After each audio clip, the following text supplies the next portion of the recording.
मेरी दुआ है कि हर घर दे विच अल्लाह ताला एक धी जरूर देवे। इस वजह तो नहीं कि धियाँ रहमत होंदियां या धियाँ माँ प्यो का ख्याल रखेंदियां, बल्कि इस वजह तो कि उस घर दे मर्दां नूं ख्याल होवे कि सारे घर दे विच धी मौजूद है। किसी दूजे दी धी दी बेइज्जती करदे टाइम, किसी दूजे दी धी दी तजलील करदे टाइम उन्हां नूं ये एहसास होवे कि कल नूं साडी धी भी बैठी है, उस नाल भी ये थी सकदा है। मेरी दुआ है कि अल्लाह ताला हर धी दा नसीब इतना अच्छा करे कि उसनूं ऐसा शौहर मिले जेड़ा उसकी जिंदगी नूं बेहतर बनाउण दी कोशिश करे।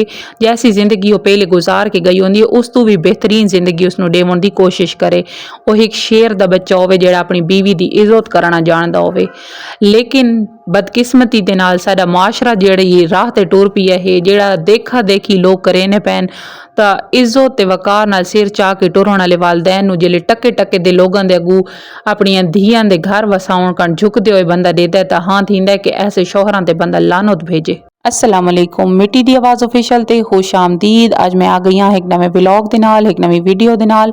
अगर तुसा मेरा चैनल फॉलो नहीं कीता तो मेरे चैनल नूं हुणे सबसक्राइब करो चा, बैल आइकन नूं प्रेस करो चा ताकि मेरी हर नवी आउण वाली वीडियो सारां तों पहले तुहाडे तक पहुंचे। अज मैं ते अम्मी गया से थोड़ी जी शॉपिंग करन कण, सानूं एक बाल्टी चाहिदी है लस्सी बनाउण कण, क्योंकि तुहानूं पता है गर्मी दा मौसम आ गया है ते जग दे विच लस्सी पाओ ते विच बर्फ घटनी पौंदी है ते असां बंदे हां ज़्यादा, इस वजह तो असां बाल्टी चाहिदी आई। अज असां एक बाल्टी गिनण गए हां ते उत्थे सन ये पैर साफ करने वाले वट्टे नजर आ गए हैं, असा ये वट्टा ही गिद्धा है चा। तो उस तो इलावा मैं आस पास हर शे देखती पई कि अगर कुछ पसंद आ वने तो उत्थे मैनू सुरमेदानियां नजर आईयां हैं। तो सुरमेदानियां बहुत ज़्यादा महंगियां हैं तो मैं आख्या अजकल तो कोई सुरमा पैंदा ही नहीं, इस वजह तो मैं वो छोड़ दी हैं। ये छोटी जी सुरमेदानी है तकरीबन 480 रुपए की, तो मैं सोचा भी ये घिनण का फायदा ही कोनी। तो ये वड्डी ही पई आई, लेकिन वत मैं इसकी कीमत ही नहीं पूछी। उत्थे मैंने याद आया कि सन चिमटे की जरूरत है। अक्सर मेहमाना कण जिले कबाब वगैरह सर्व करने होंगे, पकौड़े समोसे सर्व करने होंगे या कोई सलाद वगैरह सर्व करना होंगे तो उस कण एक छोटा जिहा चिमटा जरूरत है। गोल्डन कलर के चिमटे तो बहु पे हैं, लेकिन मैं सिल्वर गिनना चाहनी हम, तो आखिरकार मैंने सिल्वर चिमटा मिल गया है। तो ये हुण असां घर आ गए हाँ, मैं खुले नहीं पई हाँ। बाल्टी जी है सन बहु पायदार मिली है। अजकल 300 का $1 थी गई है, तो $1 वाली जी बाल्टी होनियां वो कैं कम दियां ही नहीं होनियां, दूजे दिन त्रुट वेनियां हैं। तो ये बाल्टी जी है बड़ी मजबूत है, पायदार है। उस तो इलावा ये चिमटा भी मैंने सस्ता मिल गया है, 150 का चिमटा मिला है। तो उस तो इलावा जो खुरियां साफ करने वाला वट्टा गिद्धा है वह भी 150 का मिला, यानी 1000 रुपए तकरीबन 900 रुपए के सानू हर शे मिल गई है। तो जी बाल्टी है ये हुण तो असां लस्सी कण इस्तेमाल कर सां ते अगे जी है तो असां कोई ना कोई शे पा के रखण कण भी इस्तेमाल कर सकते हैं, जिन्हें कोई आटा थी गया, चीनी थी गई, ये हर शे भी पवी सकती है। तो उस तो बाद मैं मशीन लाई है कपड़े धोने हैं। मैं क्योंकि ज़्यादा कपड़े ना जमा करें गर्मियों के जल्दी कपड़े खुश्क थी वेंदे ते जल्दी संभाले वेंदे, इस वजह तो मैं आके ते मशीन लाई है। मैं आख्या जी थोड़े जे जेडे कपड़े हैं तो वह भी धोते वनो। कल तो इतने पूरा दिन झड़ रही है, लेकिन आज ठीक ठाक धूप निकली हुई आई, तो धूप बड़ी तेज़ आई। लेकिन मैं आख्या भाई कपड़े जल्दी जल्दी धोते वनन ताकि जल्दी जल्दी सुख वनन।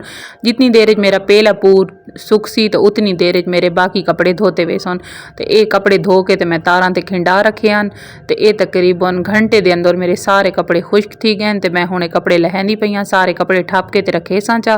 तो बाकी कुकिंग वाला काम बात मैं नाल नाल करे सां, क्योंकि वीडियो भी रिकॉर्ड करनी होंदी है, इस वजह तो जल्दी जल्दी काम मुकाउण दी कोशिश करेनी आ। अगर तुसा पहली दफ़ा मेरी वीडियो देखते पे हो तो मेरे चैनल नू फॉलो करो चा, मेरे यूट्यूब चैनल नू सब्सक्राइब कीता करो, मेरे वीडियोज़ नू लाइक कीता करो, शेयर कीता करो, कमेंट जरूर कीते करो। मैंने तुहाडी सपोर्ट की बहुत ज़्यादा ज़रूरत है। मैं अपने चैनल तो अर्निंग करना चाहनी हाँ ताकि मैं जल्दी तो जल्दी अपनी फैमिली नू सपोर्ट कर सकां। आदिन के जिले इंसान रोटी खांदा पिया होंदा तो इंसान जी प्लेट दे विच रोटी खा गिंदा है, जिले इंसान उस प्लेट चू रज गिंदा है तो वत आदा है भाई ये प्लेट हुण गंदी है, यानी उसनू गंदी आग के छोड़ देंदा है। तो ये मिसाल मैं सिर्फ इस वजह तो दी है कि कुछ इंसान साडी जिंदगी दे विच ऐसे होने कि जेड़े सानू हर वक्त अपने कम कण अपने मतलब कण इस्तेमाल करेंदे रहंदे, लेकिन एक टाइम आंदा है ते ओ सानू बुरा भला आखना शुरू कर देंदे, साडे अंदर उन्हां नू बुराइयां नजर आवना शुरू थी वेनियन, खामियां नजर आना शुरू थी वेनियन। ये सिर्फ इस वजह तो है कि इंसान जड़ा है वो बहुत ज़्यादा नमक हराम है। अल्लाह ताला कुरान पाक दे विच आख देता है कि इंसान जड़ा है वो नाशुकरा ते नमक हराम है। जिले इंसान अल्लाह ताला दा शुक्र अदा नहीं करेंदा, इंसान दे अंदर सारां तो वड्डी बुराई है कि वो नाशुकरा है। ਤਾਂ ਉਹ ਇਨਸਾਨ ਕਹਿਣ ਲਈ ਵੀ ਕਹਿਣ ਦਾ ਵੀ ਸ਼ੁਕਰਗੁਜ਼ਾਰ ਨਹੀਂ ਹੋ ਸਕਦਾ।